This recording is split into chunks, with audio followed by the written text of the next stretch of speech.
Good evening, everyone. My name is Megan, and tonight I would like to talk to you about record labels in the music industry. So I'm pretty sure it's safe to say that most of you out there have a favorite artist, or at least a favorite song, right? Now, how many of you associate that song or artist with their record label? When it comes to mind, you automatically think, oh, what record label are they signed to? I'm pretty sure almost none of you.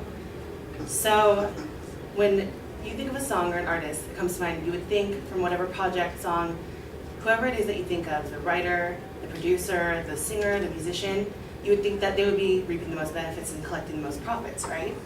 Unfortunately, with record labels in the music industry today, that's usually not the case. Which brings me to my main claim, that major record labels exploit artists for their own benefit. I will demonstrate this by 3 supporting claims. The first one being that record labels take the majority of profits from music sales. The second being that advances given to artists are considered recoupable expenses required for the artist to pay back to the label. The third being that record labels claim excessive power to the artist's work. So really quick, before I get into any of that, I just want to describe, kind of illustrate what record labels do for those of you who may not know. When you're signed to a record label, essentially they'll give you an advance to put forward to writing and producing your album or project. Now, all of those are considered recoupable expenses which are to be paid back. So keep in mind, these advances are not a charity, it's a business transaction. Which brings me to my first claim, that record labels take the majority of profits from the music sales. According to a chart published on The Root, for every $1,000 in music sold, the average musician only takes home $23.40 of that. So how can that be? How can they only take, not even 3% of the profits from that? It also breaks down the model. So 63% of those sales go directly to the record label.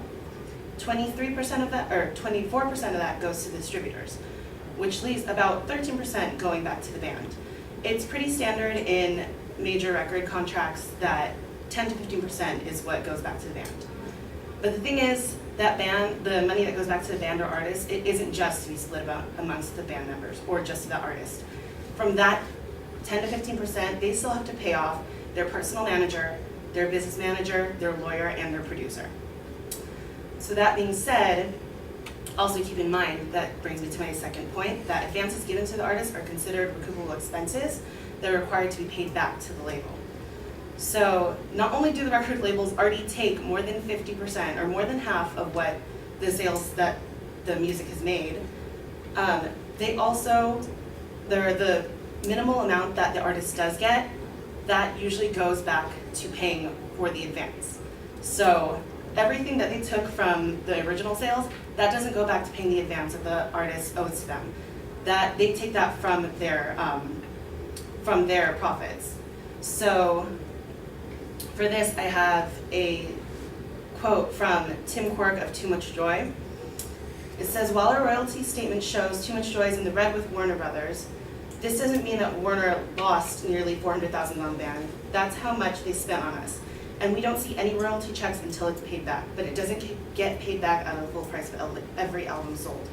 So basically, the band doesn't see any money at all from their sales until their recoupable expenses have been paid back. And so as a result of this, despite as much sales success as any artist might have, there's still a lot of artists that end up indebted to their record labels. In 2008, popular band 30 Seconds to Mars, they're a double platinum band. But they were engaged in a lawsuit with their record label EMI because they were trying to break their contract with them. So a quote from the band's website says, "If you think the fact that we've sold in excess of 2 million records and have never been paid a penny is pretty unbelievable, well, so do we. And the fact that EMI informed us that not only aren't they going to pay us at all, but that we are still $1.4 million in debt to them is even crazier." So again, putting into perspective, double platinum artists, and they're still $1.4 million in debt to their record label, that seems pretty extreme. To go on to support this, also popular R&B artists in the 90s, TLC and Toni Braxton, both had to declare bankruptcy just to break their record label contract. Also, Lyle Lovett, a country artist who has been in the industry for more than 2 decades and sold millions of albums, never saw a dime from his record sales. So now that that has been outlined for you, let me bring it down to where record labels claim excessive power to artists' work. According to the Copyright Act of 1976, enacted in 1978, an artist's work is property of the record label for 35 years before the rights are released back to the artist. So imagine creating something. For 35 years, you don't own any of that. That's all to your record label. After 35 years, which I'm pretty sure as a music artist, you'll probably be retired or something at that point, that's when you finally get the rights back to it. So because of this, it is not uncommon for labels to withhold or shelve along with this, it is not uncommon for labels to withhold or shelve entire projects against the wishes of the artist, because they do have rights to, or they have the initial rights to that project or that work. So as a demonstration of this, Sky Ferreira, I don't know if any of you guys have heard of her, probably not, because she has recorded 3 albums under EMI, but absolutely none of them were released. Recording artist JoJo, she went 7 years without releasing anything new because there were 3 versions of a promised third album that were never released either. Also, another artist, Azalea Banks, was like literally begged to be dropped from Universal Records just because they wouldn't release any of her music and she wanted her own rights to release it. Other artists include Lupe Fiasco, Bow Wow, Metallica, All Time Low, Childish Gambino, MIA, Angel Hayes. So you can see that this is not an uncommon thing in the industry. This happens quite a bit. So hopefully from all these facts, you'll see that record labels do exploit artists, and they're first and foremost a business and a corporation, and they're not in it for the art. Thank you.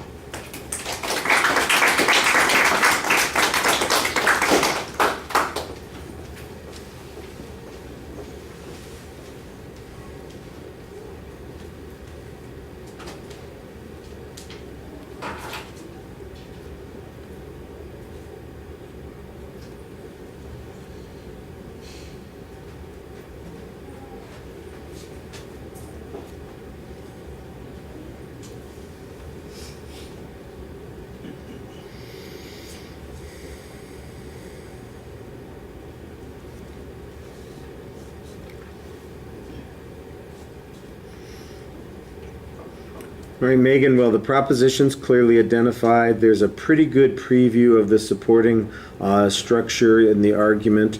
I thought that you provided some good background information to explain what's going on. The controversy on the issue, I'm not exactly sure is a great deal. I mean, the way you've stated is they're a business and they're there to exploit the resource to make money. Yeah, I think that's not going to be a surprise to anybody. Well, your argument needs to be that it's, that the exploitation is excessive in some way, or that it violates some legal standard, or that it causes some harm to the industry. I think that that's kind of where you need to go to make it a little bit more controversial. But it's clear what the position is that you're taking. The signposts of the secondary points in the body of the speech are okay. You've got a lot of examples that you're using on all of the points, especially on the first point. You've got good clear transitions between the supporting points in the body of the speech. Except on the third point, I did think that you needed to have a little clearer label. I know what the subject matter is, but the labeling on it was not as clear as it should be. The examples that you cite are pretty consistent, although I don't get sources on most of them. You started off sourcing a lot of examples, but in the last half it just seemed like they're taken as given, and I don't doubt that they're accurate descriptions. I just want to be consistent in the citation that you've got there. The big question, I still am left with this question, is this, I know that these, because of the large number of them, that it is common, but the question then becomes, do artists have any control over this? In other words, when they make and negotiate their contracts, do they not have the ability to take control of this? Is this simply because they didn't get a good lawyer? That seems to me like one of the questions that, the advice I always hear artists who get screwed saying is, make sure you read the contract, make sure you got a good lawyer before you sign anything. And I'm wondering, well, I'm sorry, 30 Seconds to Mars got screwed, because it definitely sounds like they did, but what does their contract say? Did they know what they were getting into? Were they willing to take that risk in order to get this outcome, that sort of thing? And that's the thing where there's going to be some contentiousness. To me, that's where the argument is on this issue. But I thought you did, like I said, a good job supporting the position that you're presenting, and a nice presentation too. Thank you.